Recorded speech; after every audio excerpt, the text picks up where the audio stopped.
Join us for Memphis Wrestling Live. Next Saturday, May 18th at 2 p.m., Dustin and Maria invite you to their gender reveal event. It's free. Reserve your seat and pick a side, pink or blue.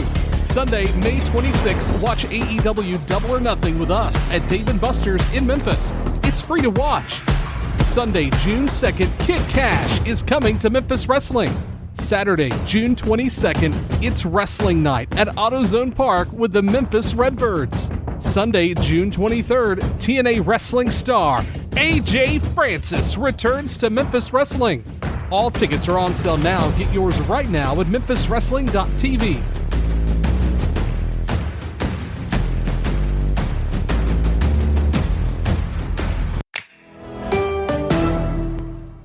Chew it and do it. And we got a special deal for our listeners here. Try Blue Chew free when you use our promo code STS at checkout. Just pay $5. That's right, $5 shipping. That's BlueChew.com. Promo code STS to receive your first month free. Visit BlueChew.com for more details and important safety information. And we thank Blue Chew for sponsoring this podcast. Oh, yeah.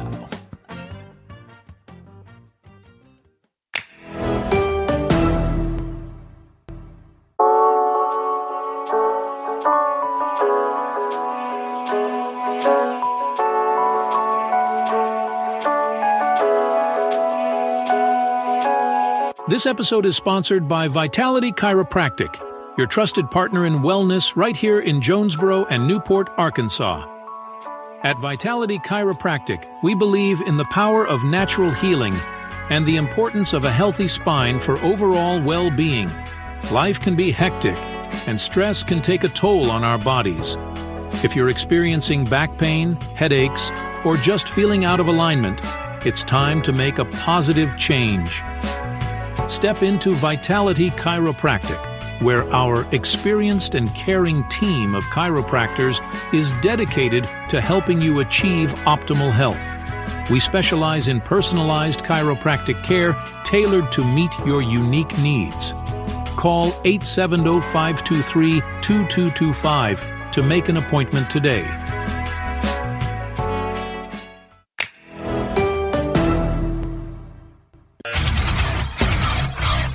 Hey, just a quick reminder, subscribe for $5, $7, or $10 at www.patreon.com/Shootin The Shiznit without a G. That's right, Shootin The Shiznit without a G.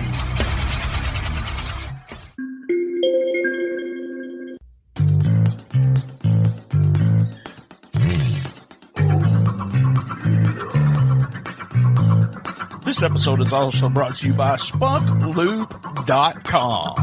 Remember, when you're getting funky like a monkey, if you know what I mean, use Spunky. That's right. Go to www.spunklube.com and tell them STS Pod sent you.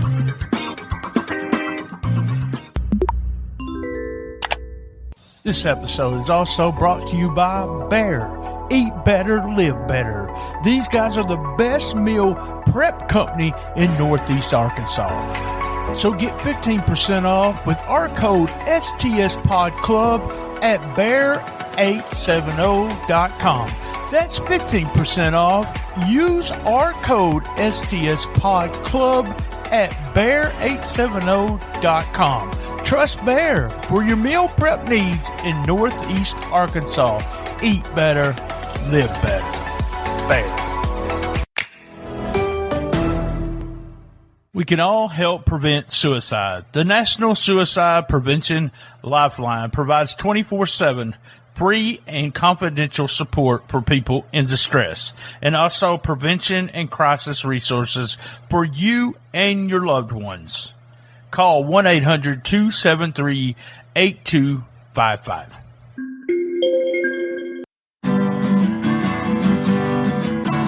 Shootin the Shiznit, Shootin the Shiznit, best little wrestling podcast in the business. Your host BT, and always Shootin' the Shiznit, Shootin' the Shiznit, best little wrestling podcast in the business. Shootin' the Shiznit. All right, we're live from 304 Studios in Jonesboro, Arkansas. This is an STS Pod.Club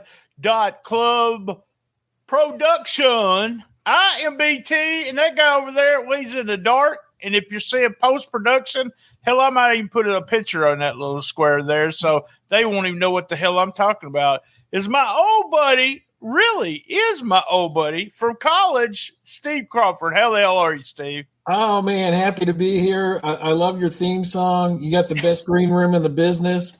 I'll probably take that fruit platter home with me. So we did all we could do, but you said all you wanted was orange M&Ms. I mean, I know how people like you are. So, yeah. And, I tell you, one of the funniest jokes you told, just for if you don't know this, if you've been not following anything on my social media, we were in Evansville, Indiana this past weekend, Steve and I were, and we're going to talk about that. And I lost my train of thought. What was that? Oh, no. One of the best jokes. Do what? Oh, the best joke. You said something about J-Town, that they called Jonesboro J-Town, but they never called Paragould P-Town. Nobody goes, hey, let's go to P-Town and party tonight. Misty retold that joke on the way home, so it was a hit, man. It was a big hit. There you go. All right, we had a fun time in Evansville. I've been to conventions, but it's been a long time. I went to StarCast, but this was well put together by my buddy Jeff Osborne, who for the first time since 1991, I think, was when I actually met him over, I want to say internet, but that's not even true. We were trading tapes and everything. Jeff did Cassette Wrestling News. He put on this celebration pretty much for Lawler, and then decided to have a big con with a bunch of wrestlers. I guess we'll start out.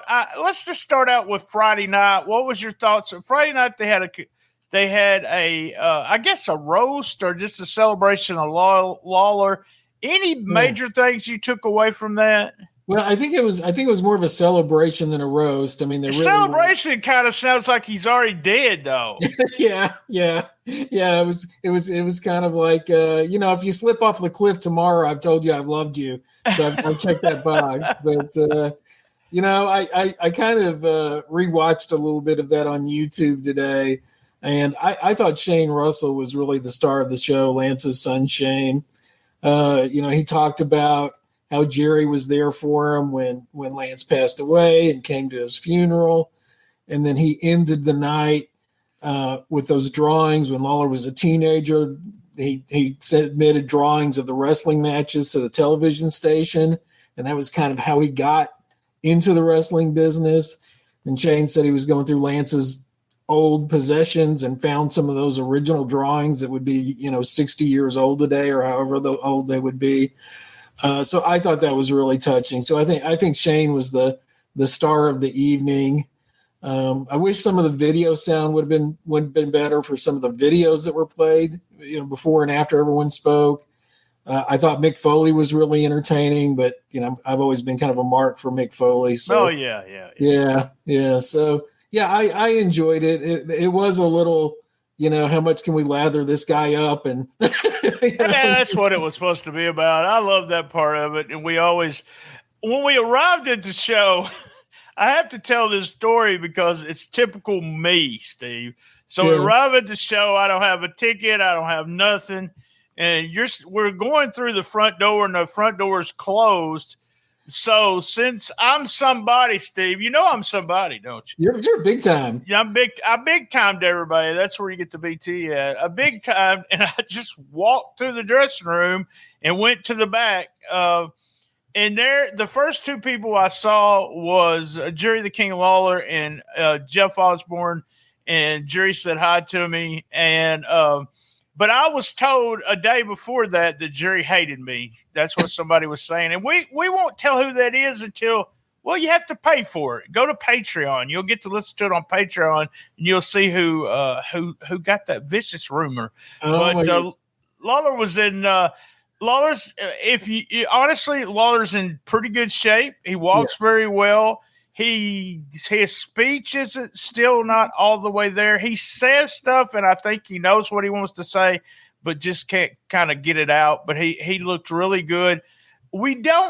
Honestly, I was around Dundee just a little bit. I actually helped. I don't know if you know this, but after I got into the deal, I went hunting for you and almost ran smack into Bill Dundee. And he was asking me, where does he supposed to go? So I helped him to go into the dressing room. He had somebody with him. I don't know who was with him. And then I found you, and one of our Patreon members actually sat behind us, Jamie Davis, during the celebration. A few things during the celebration I wanted to comment on. I agree with you with the Shane Russell thing. Very, very awesome with Shane doing that, and emotional too. Jeff got emotional a couple of times too, and if you don't know Jeff Osborne, he probably shouldn't be in the wrestling business anyway, because he's one of the most honest guys I've ever met.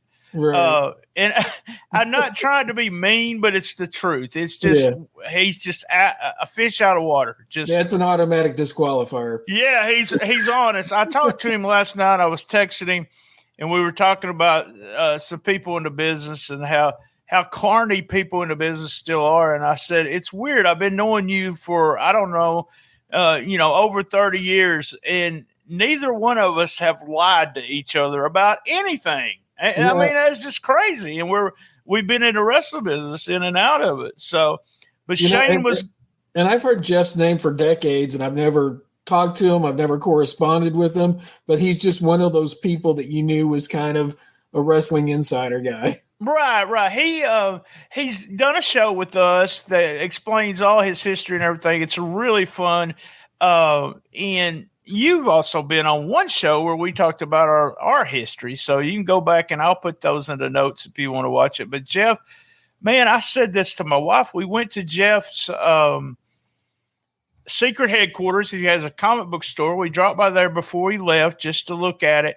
And it's just a fantastic place. We advertise it on. We put his show, Cassette Wrestling News, here on the main feed every once in a while when I have time to listen to an old episode. But it's almost like everything this guy touches, he succeeds in. He really does. He's been in MMA. He worked for UFC. He's done a little bit of everything, but very good at it. And he did a very good job this weekend, knowing that he did almost 98% of all this by himself, except for his family helping out. So, and another cool thing that he did was that kind of coffee table book of Lawler's artwork. I did not get to look at that I saw. I don't know, they were buying them, but I didn't get a chance, because I will talk about that as we go. But for the second day, but yeah, I didn't get a chance to look at it. But I plan to go see Evansville, see Jeff sometime. Probably early next year, just so I can spend time with Jeff instead of doing all the stuff that we did. I thought Bobby Fulton had a little short speech there, but I really liked it. I like Downtown Bruno's. Yeah. I'm friends with Downtown Bruno, and we have a good time when we're together. But he was just upfront and honest with what he said. Living in Lawler's guest house in the back. I mean, some people wouldn't even probably say that. I thought it was interesting, as well as Downtown Bruno knows The Rock, that The Rock didn't send a video clip in. I thought we would surely see something from The Rock that night. So that did kind of surprise me. I wonder about that. I know at one time he was talking about doing it. Jeff was trying to get him to do it or go through Bruno to get it done. We had Jamie Dundee. Yeah. Who made you feel uncomfortable, and he was funny and he was annoying at the same time. He said, Bill Dundee, he waved at him. He said, he don't know it, but he's here. Yeah. And then he went into a spiel about fentanyl. He said, don't do fentanyl. It kills people like Lex Luger matches. he wanted Lawler and to smoke a joint with him and Godfather. Yeah. He was talking about him about Jamie and Morton being in a jail at the same time, and he ended it with Brian Christopher's laugh. If you've never seen this guy, Jamie Dundee, you might be surprised, but pretty much. Well, and I thought the line about Lex Luger was a reference to Miss Elizabeth, and so, oh well, it might have been. I felt like he was talking about his matches. Maybe I'm wrong. I don't know. Yeah, he said like Les Luger's career or something. I don't know. I just didn't feel like it was appropriate. But Jamie's going to be Jamie. Yeah. Jimmy Hart. Yes. Really quick. Thankful for Lawler. Blah blah blah. Valiant. I thought Valiant was awesome because they all talk about him being so quiet, but when he goes in front of everybody, he did a really good job. Kissed Jerry Lawler. If you look at that closely, he really kissed his own hand. So he was doing. Oh yeah. Shit, man. Kayfabe, man. Mick Foley was nice. He said to him and Jerry always talked about Santa Claus, both of them being huge Santa Claus fans. I thought it was really fun. Oh, he also said, I didn't know this, but the first time he ever watched Letterman was the time when Lawler was on the Letterman show with Kaufman. Yes. And he also gave Jimmy Valiant some dues and said he ripped Jimmy Valiant off when it came to Dude Love. Yeah. I think Cornette coached him a little on that too. I think. Yeah, and that might have been ripping off. And then what else did Foley say? Oh, well, he apologized to Downtown Bruno for the shot that he took him in his first book years and years ago. So that was nice. I thought that was, and then he talked about the Memphis checks and how much money that he wasn't making. But Memphis was his first full-time wrestling gig, so that was kind of cool. Yeah, Mick was the only pitcher that I got, and I sat down next to him, and I said, "I'm glad you're finally making some money here in Evansville." And he got a laugh out of that. So that was my little Mick interaction. It was true though. He had him. We'll talk about that here in a minute. Jeff's wife gave Lawler new crowns. She makes crowns. Dundee and Valiant. They talked about that a little bit, and then Dundee. I was kind of uncomfortable with Dundee's little talk. Yeah, it's hard to know when somebody, has dementia or Alzheimer's or whatever Bill's going through at this point of his life, how much in and how much out they are of what's going in and around them. So yeah, it was a little bit uncomfortable. Oh, he said to Valiant, if I ever go the other way, I'm looking for you. So we got that. But he said something talking to Lawler about when are we supposed to wrestle? Right. Are we wrestling here tonight? Yeah, that felt real, man. And I was just like, oh, I feel sort of uncomfortable. Yeah. Jerry Calhoun was presented a belt and talking about he was in all the important matches. Which he was, and then he started in the main event on his show as a referee. He was just riding around with Lawler because he was his brother-in-law, and Lawler said, "Do you want to referee?" And he goes, "Well, I guess. What match you want me to referee?" And he said, "The main event." He ended up doing the main event of a show. I can't remember where he said that was at. I think it was in Tupelo. What he didn't mention was how many ref bumps he had to take that first night. Oh. Because Calhoun was the king of the ref bump. Yeah, I got to talk with Calhoun there on that first night. I went up and shook his hand and told him he probably didn't remember me, but I seen him a lot in Jonesboro. Yeah, and he was like, "Your face looks familiar," but he was one of the guys that would always, if I came to near the dressing room, I'd say, "Hey, can I come in?" He would take me to Lawler.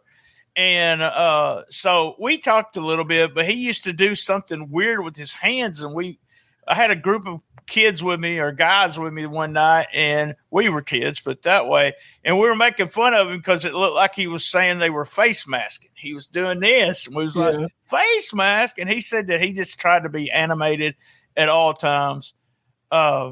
I then asked him about the shoot aspect of being a referee. I always like talking to referees about that. He said that he had to count if you wasn't kicking out, he had to count 1, 2, 3. Right. Or he would have gotten in trouble. Right. He mentioned how downtown Bruno got pinned one night when he wasn't supposed to, but Bruno said he didn't have the strength to get the woman off of him that he was wrestling that evening.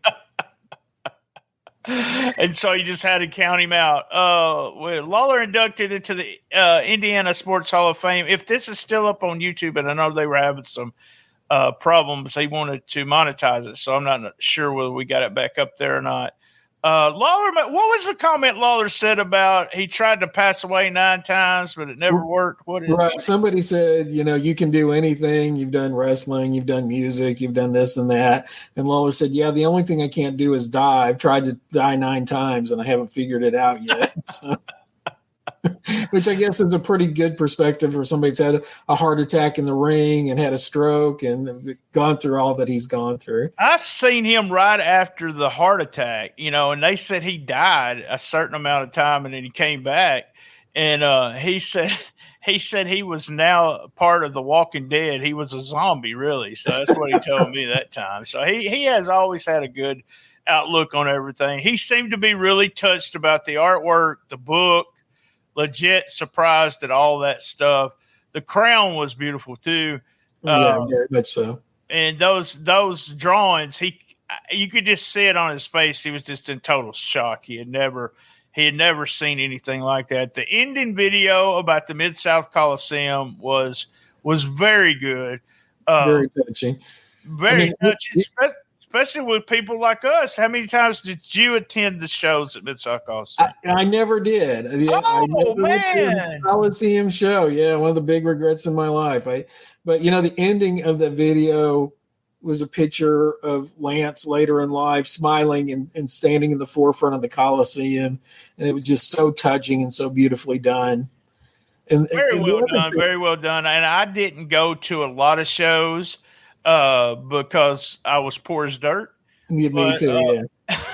I did go say, and my dad hated me going to Memphis because Memphis was he felt like no matter what I was doing in Memphis, I was going to get killed. Right, right. Or he also always said, don't take drugs from people.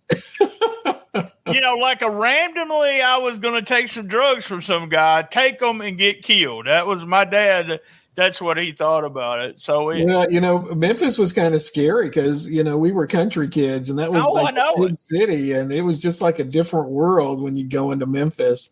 But the other thing that I liked on the front end of the night was in the video tributes. They ended with Chris Jericho, Bret Hart, and Hulk Hogan. And I thought Jericho and Bret Hart, did a really good job of kind of putting Jerry over. And Jericho said, you got one of the best punches in the business. And I did the fist drop the other night. And Bret Hart said, I've never worked with a better bad guy than you. Nobody understood ring psychology better. So I thought those video tributes, they sounded more sincere than a lot of the other ones, which was just kind of like guys sitting at a convention and somebody putting a camera in their face and then responding. Yeah. Very well. You gotta give him credit for getting out there and getting them all, though. He had some help with a few other people. But before we go to the second night, I guess we'll take that commercial break in the middle. But before we go to the second day night, whatever, 3 things. Number one, when I always say something to somebody that I should have just kept to myself. I want you to know that, Steve. I've always been that guy.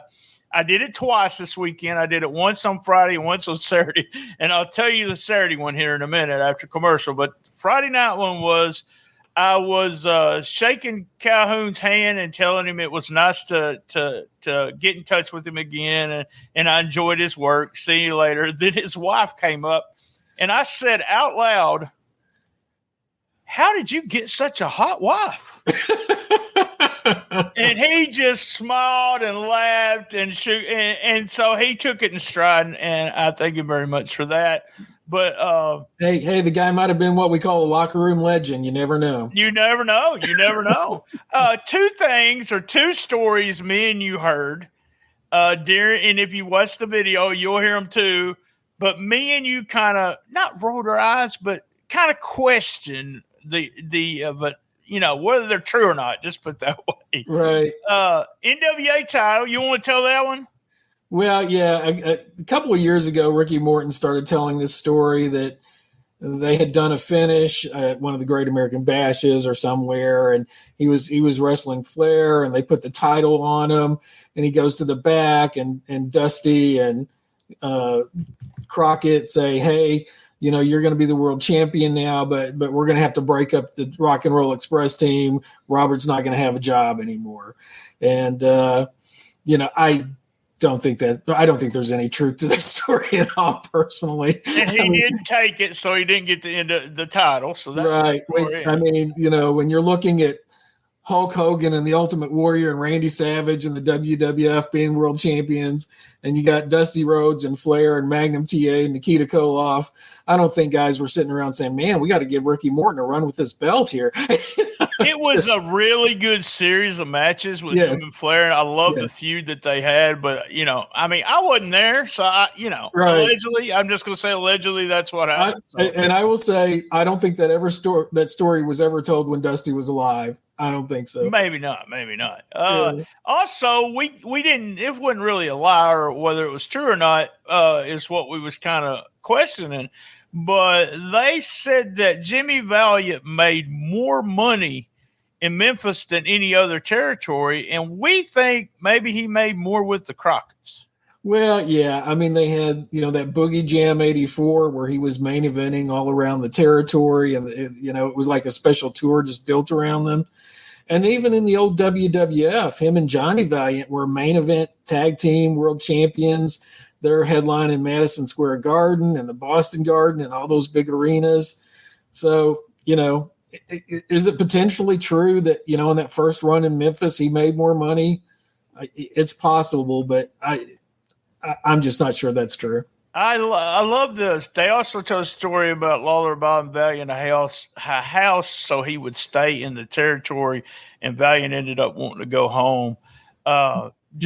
Funny stuff. And Valiant was around the hotel. I seen him 2 or 3 times. Just hey, how you doing? Stuff like that. Just a gentleman, Jimmy Valiant. Yeah. All right, before we take a quick commercial break, let me do this.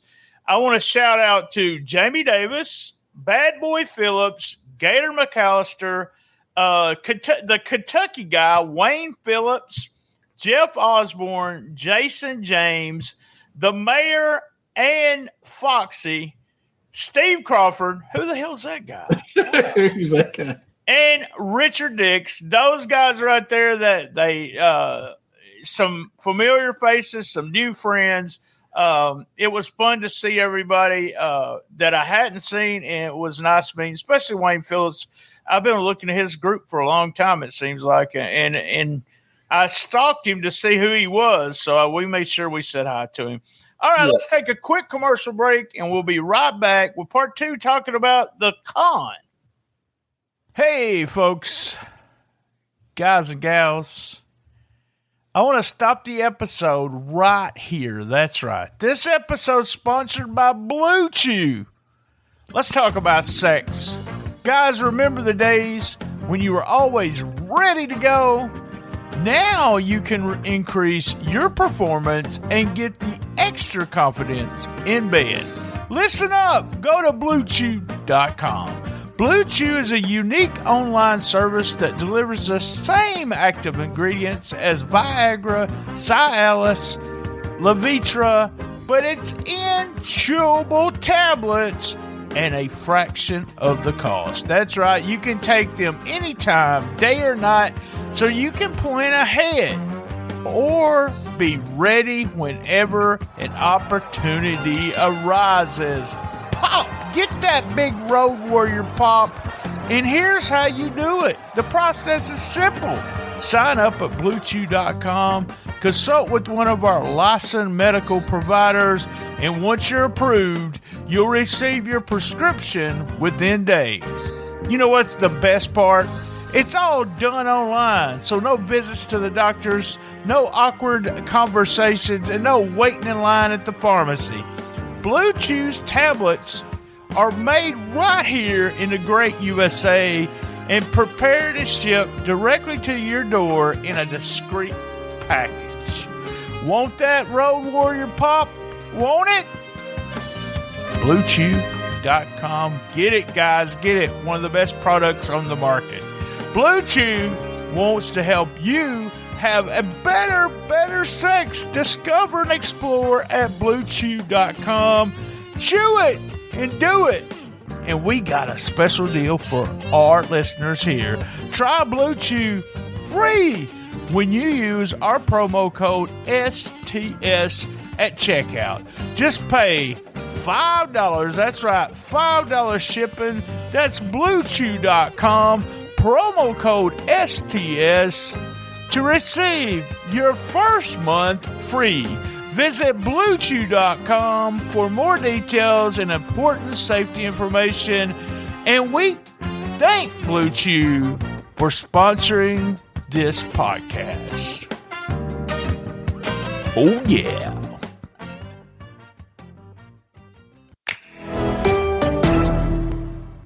Hey, I want to talk about one of our sponsors, Bear. B-A-R-E, period. That's right. Their tagline is Eat Better, Live Better.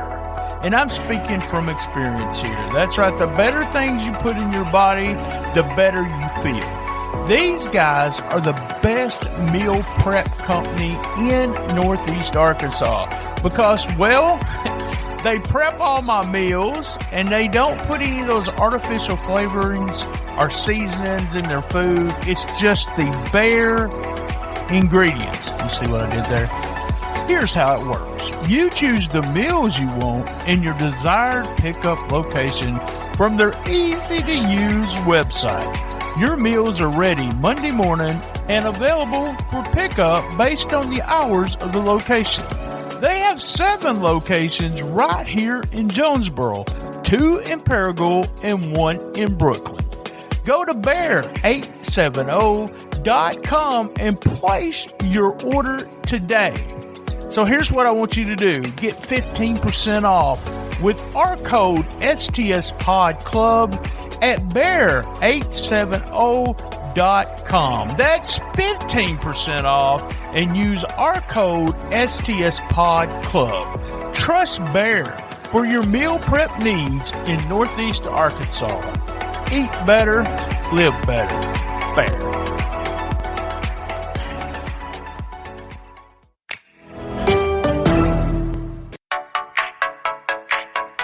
Are you enjoying the episode?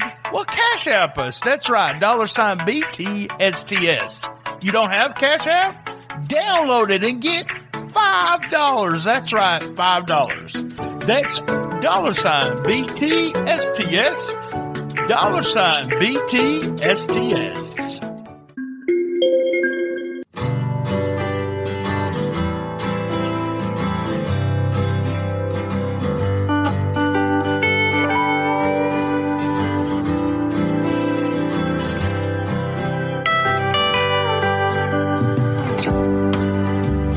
Attention candy connoisseurs, brace yourselves for a flavor explosion at Arizona Bay Candy, your go-to destination for the most unique and delicious freeze-dried treats. Dive into the extraordinary world of flavor at ArizonaBayCandy.com, where every bite is an adventure. Picture this: chili mango taffy that combines the sweetness of mango with a spicy kick of chili, a tropical fiesta for your taste buds that will leave you craving more. But that's not all. Indulge in the Dud Nuggets, bite-sized delights with a crunchy exterior and a melt-in-your-mouth center. It's a sweet and satisfying nugget experience like no other. Peanut butter and jelly taffy takes you on a nostalgic journey with the perfect blend of creamy peanut butter and sweet jelly. A classic combo reimagined in a chewy and delightful treat. Ready to elevate your snack game? Head over to ArizonaBayCandy.com and explore the full range of freeze-dried treats that will transport you to flavor paradise. Secure checkout and fast shipping make indulging in these unique delights just a click away. Arizona Bay Candy, where flavor meets fantasy. Unleash the taste adventure at ArizonaBayCandy.com. Treat yourself to freeze-dried perfection today. Want a discount? Go to link of all links on our social media accounts and get 10% off all your orders.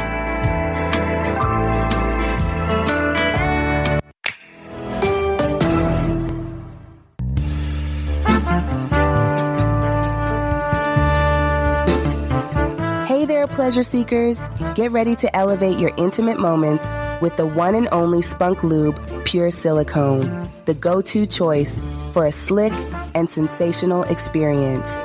Introducing the 8-ounce bottle of Spunk Lube Pure Silicone, available now at spunklube.com. It's not just lube, it's an invitation to a world of heightened pleasure and comfort. Picture this: silky smooth, long-lasting, and oh so sensual. Whether you're flying solo or exploring with a partner, Spunk Lube Pure Silicone is your passport to pleasure paradise. Let the passion flow as Spunk Lube Pure Silicone intensifies the connection, providing the slipperiest, most luxurious experience you've ever imagined. Go to spunklube.com today.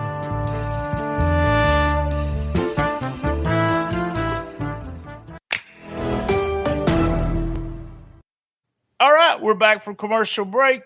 Talking about the con. Real quick, one final note about Friday night was that they talked about the Dundee Lawler series. There was 10 weeks that Lawler went against Dundee, and there was over 10,000 people. What year was that? Did you have any idea? Yeah, that's the summer of 77, and that's just a couple of months. You know, it was around that March time frame when Jarrett broke away from Nick Goulas, and they had several weeks where they were back in like the Cook Convention Center because Goulas still had the Coliseum, but Goulas didn't have any TV, so he quickly had to pull out of Memphis, and then Jarrett got back in the Coliseum. And yeah, that was the first time those two guys had ever feuded. And so that's when they were doing all the hair matches and Dundee's wife's hair and everything. And legitimately, I mean, they were doing sellout business that entire summer.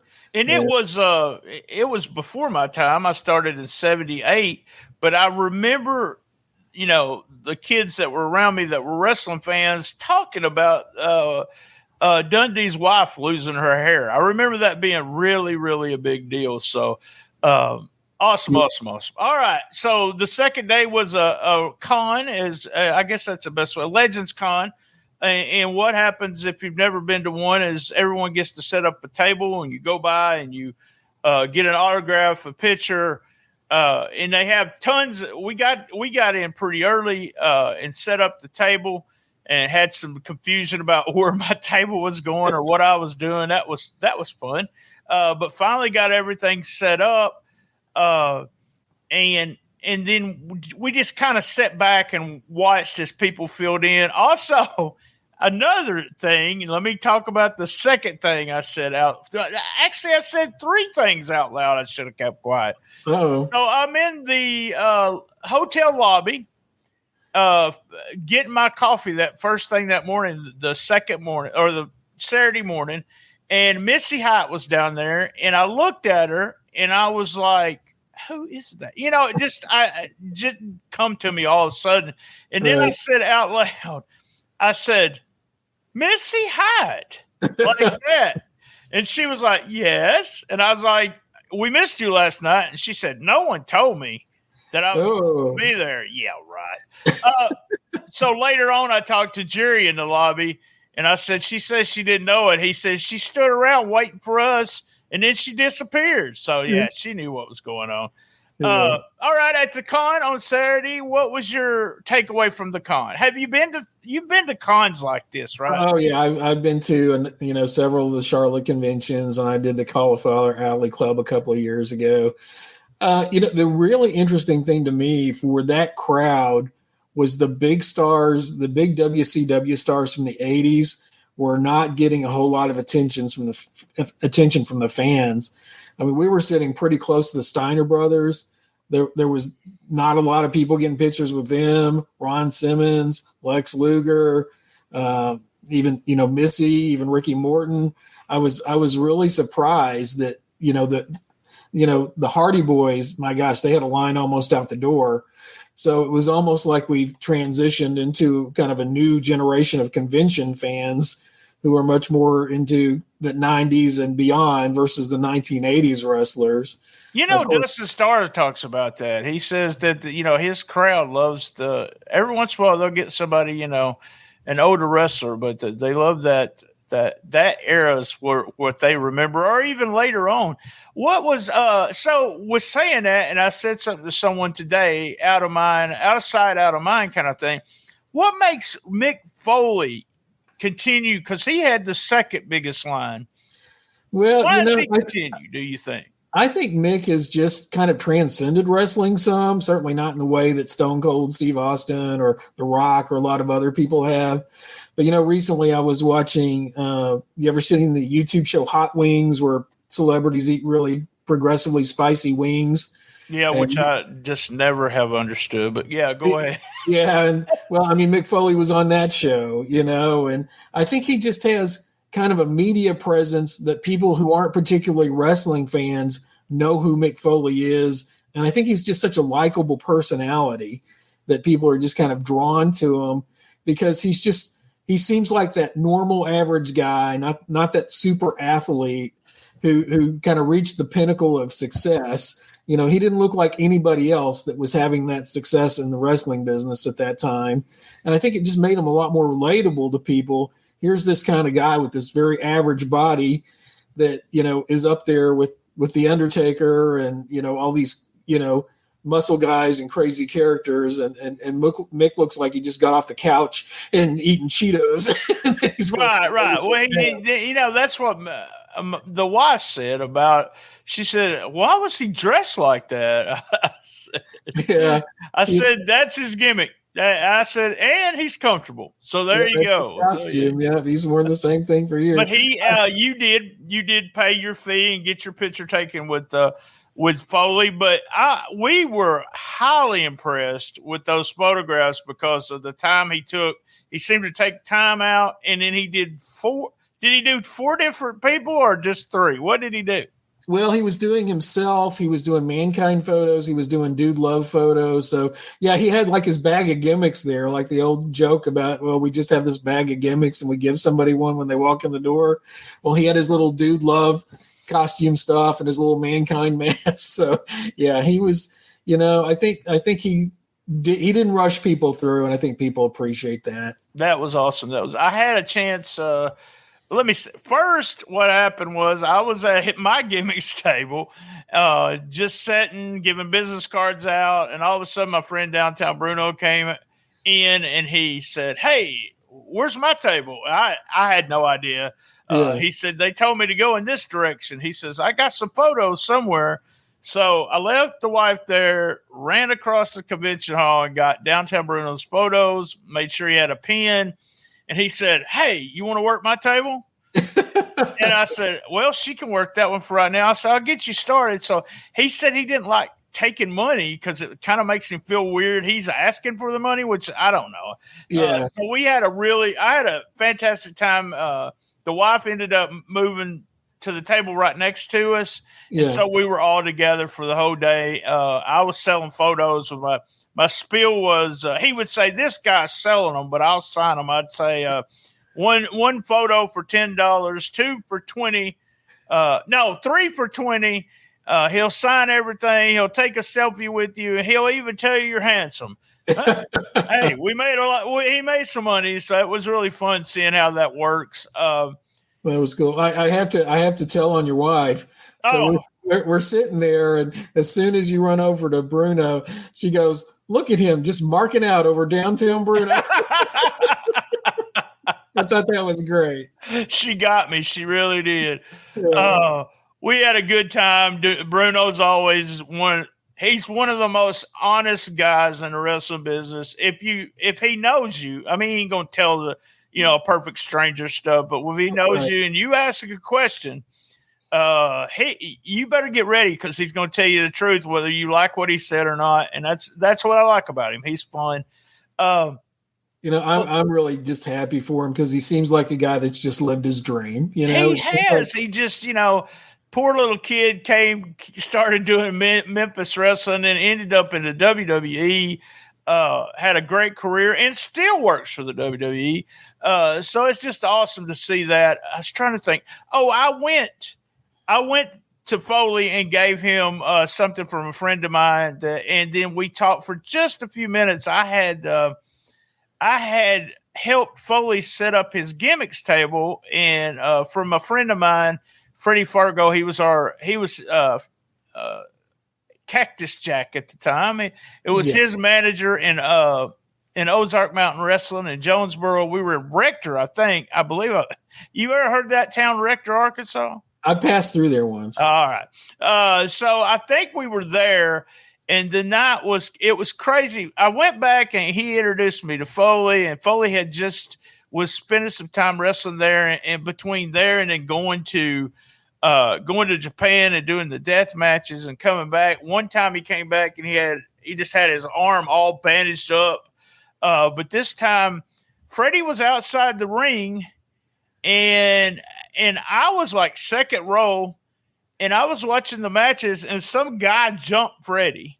And Freddie told me to the day he died that I saved his life because this guy jumped him. I told you this story the other night, but he jumped him. So, man, he's my friend. I don't care. So I jump over the railing. I grab the guy, and, I set a chokehold. It wasn't like I'm really super strong. I'm killing him or anything. But I keep telling this kid, I said, you better let go. Just let go. He's got Freddie by the hair. Freddie had real long hair. He's got him by the hair.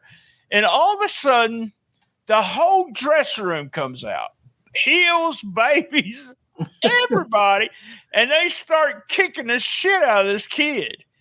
And I felt bad. So I released him, and I went back to my seat, and it wasn't the wife, it was the ex-wife, was like, what the hell were you doing? Blah, blah, blah. And come to find out why he always says I saved his life is that kid had a knife. Oh my goodness. Well, I didn't know that. I mean, I responded, but I said something to Mick. He did remember me. He said he did anyway. Yeah. So that was he was super nice about that. And then, he came to the table, and I'm going to tell a story he told Bruno, but I'm going to do it on Patreon because we don't have a lot of Patreon members, but if a lot of people listen to this, Mick may not want to share it. He probably wouldn't matter, but I just don't want to get it, do the whole thing. It was a nice story he told, but he took a photo and was nice enough to do that. And we had, like I said, I had a conversation that he says he remembered me. So there you go. During all of this, I had something else. So me and Bruno are talking, and Godfather walks past me, and he comes right up to the table, puts out his hand, and says, "Hey," shakes my hand. Yeah. And I'm like, I shook his hand. "Hey, nice to meet you, blah, blah, blah." And then I started thinking. I was like, this is the third thing I shouldn't have said. It's coming up.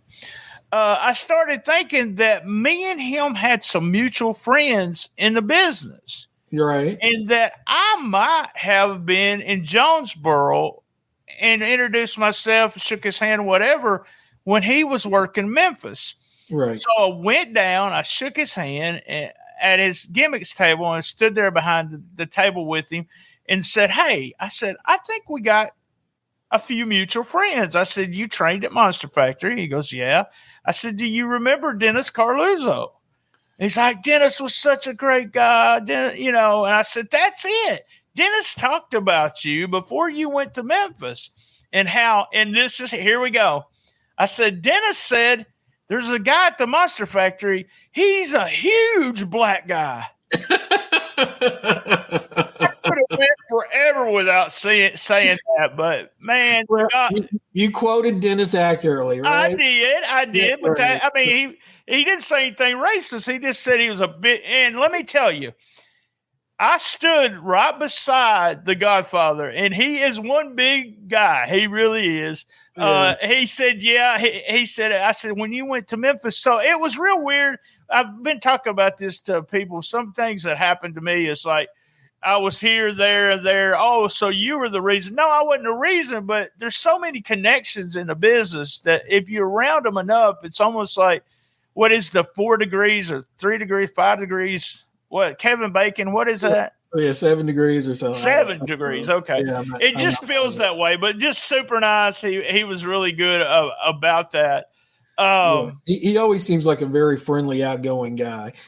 Yeah, very much so. What did you see anything else on on Saturday that made you go, huh, or anything like that? No, not really. I missed Steve Kern because I was thinking Steve didn't make it to the convention, and I saw a picture of him later, and I thought, man, it's too bad that Stan didn't come too. It would have been really nice for the old school Evansville fans if the Fabulous Ones would have been there. I think a lot of the people in that room would have got a huge kick out of that. I have been watching old Fabulous Ones matches. I watched one from Nashville with Lawler and Dundee against the Fabs. It was during the era that the Cat was Lawler's manager. Okay. And you talking about basic psychology. But that crowd was so hot. They did almost nothing. But they were so – and Kern talks about the Road Warriors too and the matches with them and stuff that I was just oblivious to all that stuff. It's fun to listen to that. His book is very good. If you've not read it, I don't know if you have. I have not. I'll have to grab. By the way, I have two Steve Kern stories. Number one, we were going to do a Hall of Fame. We did a Hall of Fame when I was doing Wrestling Right, and Kern would not be in the Hall of Fame because it wasn't a real one. Is what he told me. So I got my revenge Saturday. When we went to Bruno's table or next to Bruno's table, that was Kern's table.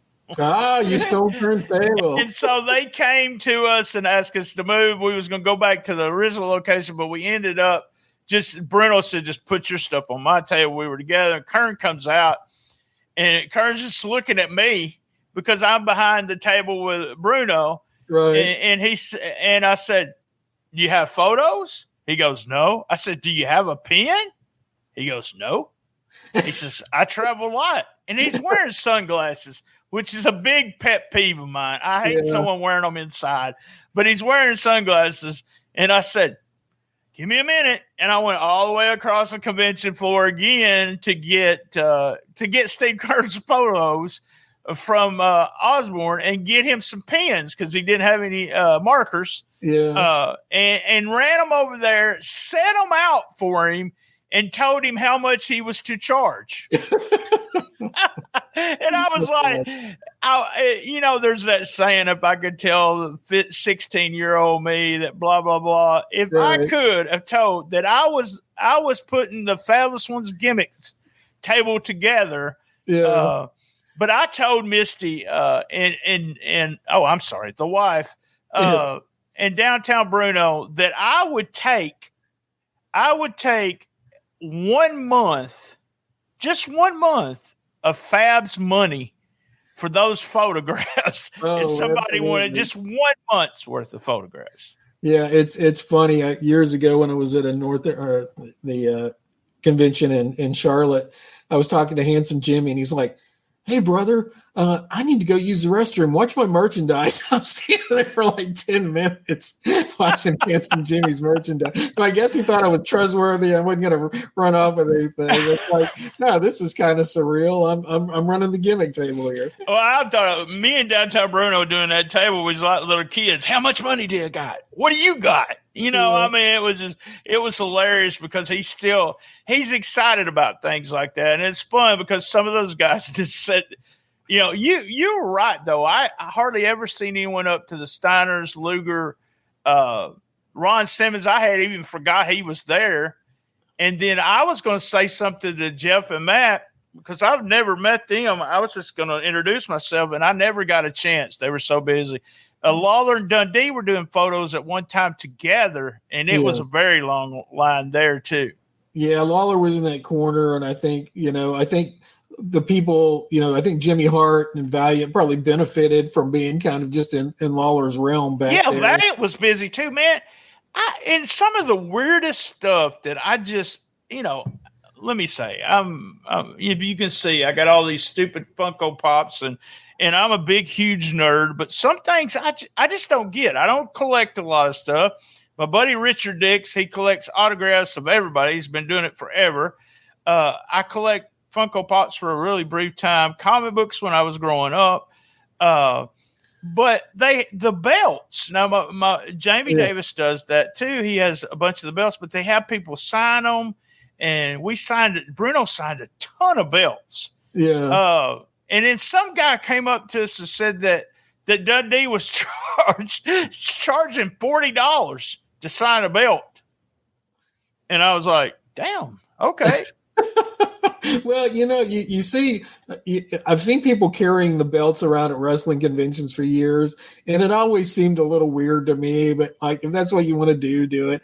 But now you see them like college football games. You'll see people out in the crowd, and they'll just hold up their championship belt. So, I mean, it's become like part of some people's identity that they probably wear these at their high school or whatever. They just drag them around everywhere.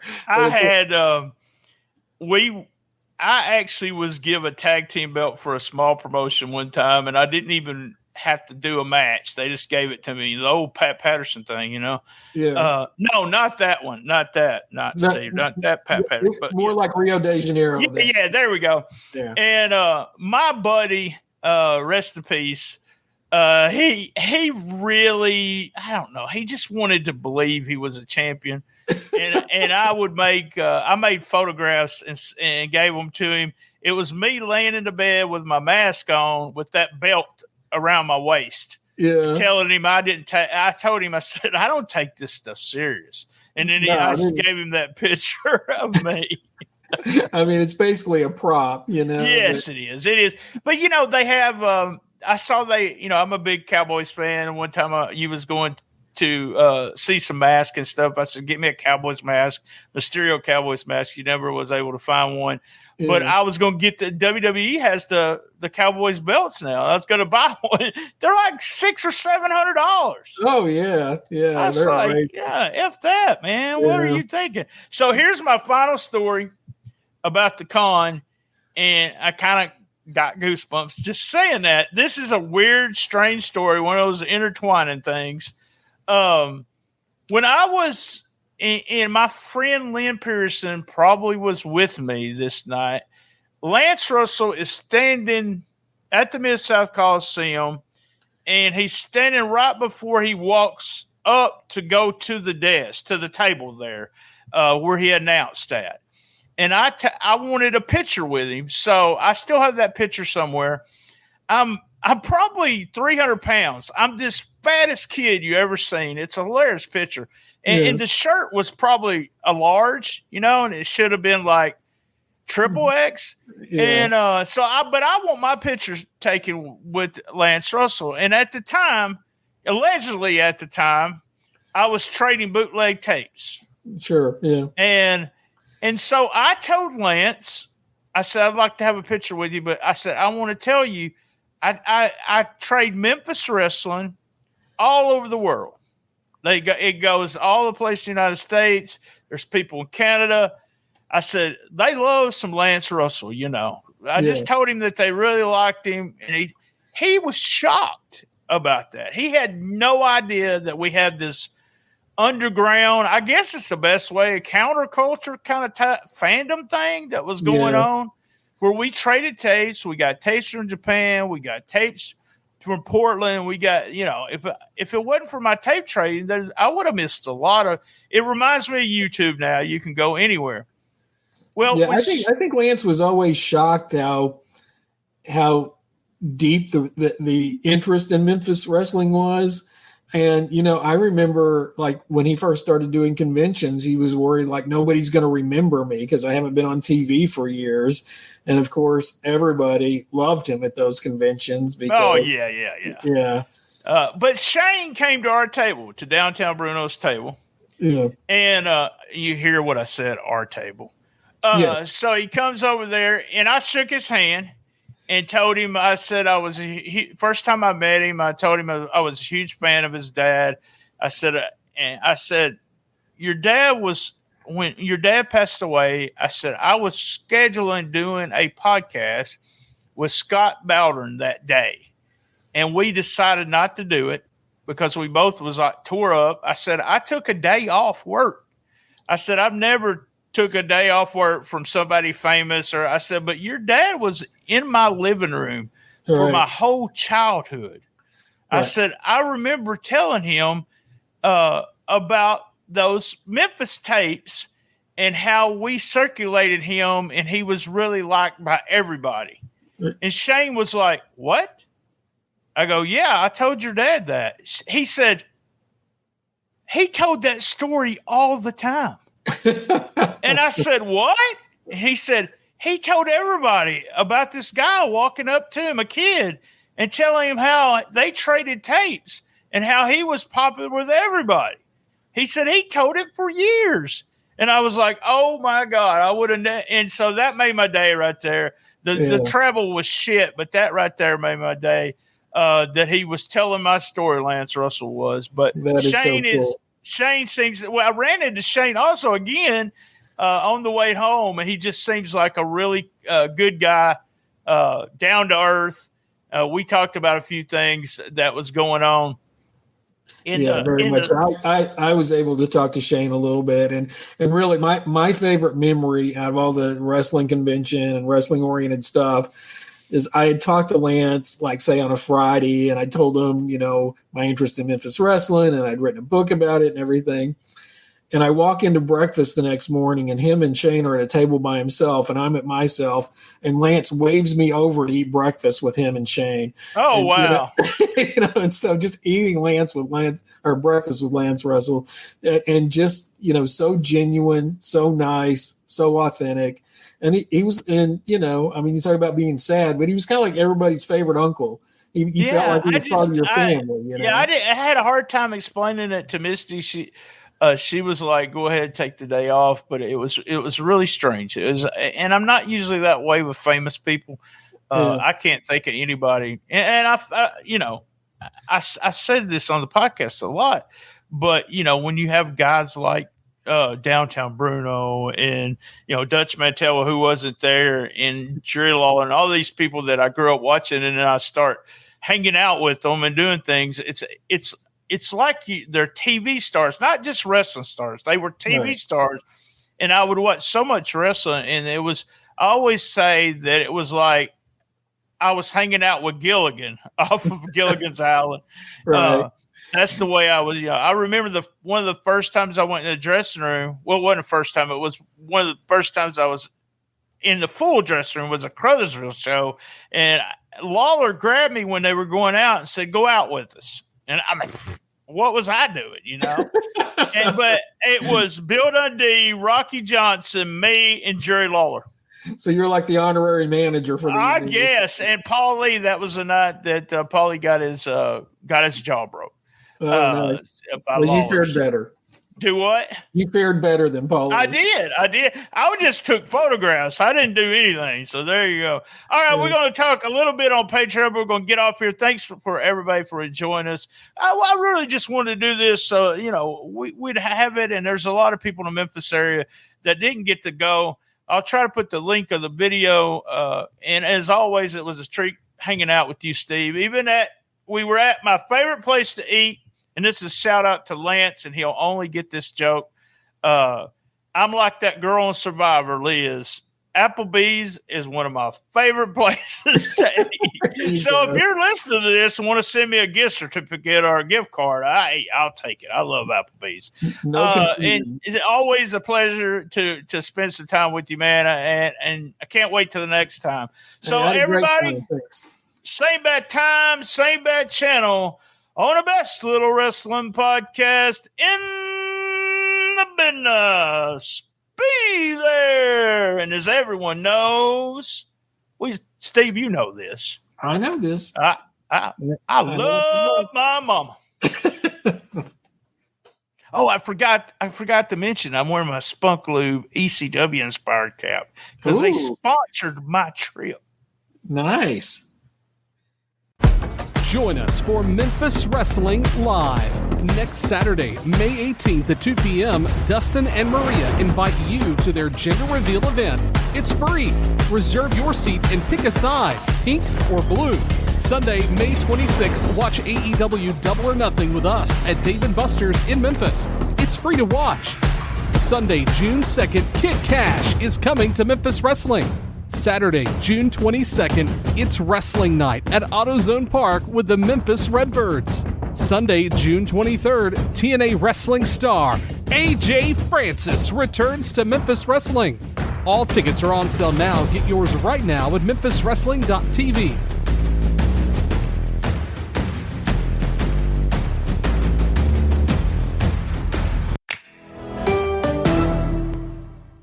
chew it and do it. And we got a special deal for our listeners here. Try Blue Chew free when you use our promo code STS at checkout. Just pay $5. That's right, $5 shipping. That's BlueChew.com. Promo code STS to receive your first month free. Visit BlueChew.com for more details and important safety information. And we thank Blue Chew for sponsoring this podcast. Oh, yeah.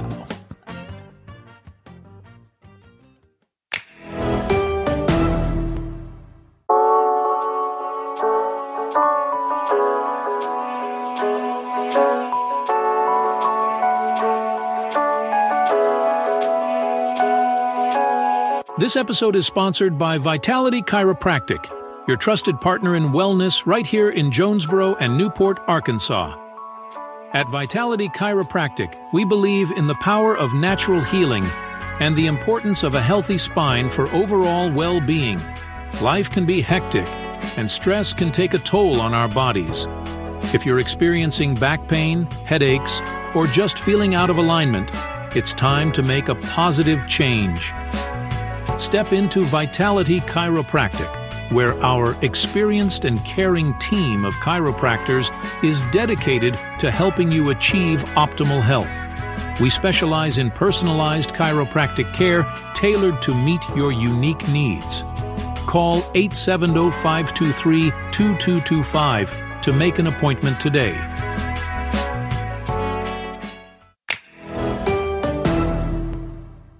This episode is also brought to you by Bear. Eat better, live better. These guys are the best meal prep company in Northeast Arkansas. So get 15% off with our code STSPodClub at bear870.com. That's 15% off. Use our code STSPodClub at bear870.com. Trust Bear for your meal prep needs in Northeast Arkansas. Eat better, live better. Bear.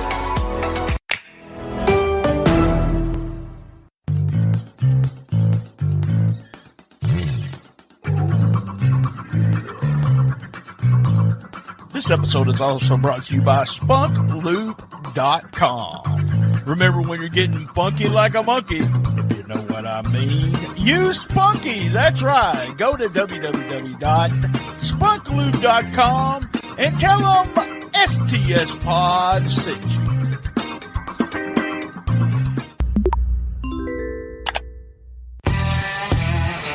You want the best, you got the best. The best little wrestling podcast in the business. All episodes on www.stspod.club. Did you enjoy that episode? Cash app us at $BTSTS. If you've never downloaded the Cash App, download it today. You'll get a free, that's right, a free $5 for using the code $BTSTS. That's $BTSTS.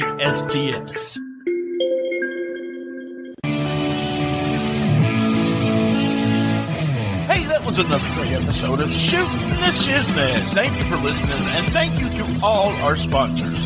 A big shout out to Bob McGee at Pro Wrestling's Between the Sheets. Remember, you can reach us on Twitter at ComicBookMarkBT, Instagram at BT Shootin The Shiznit. That's right, Shootin The Shiznit without a G. Facebook Shootin The Shiznit, and Facebook Cool Kids Wrestling and MMA Talk.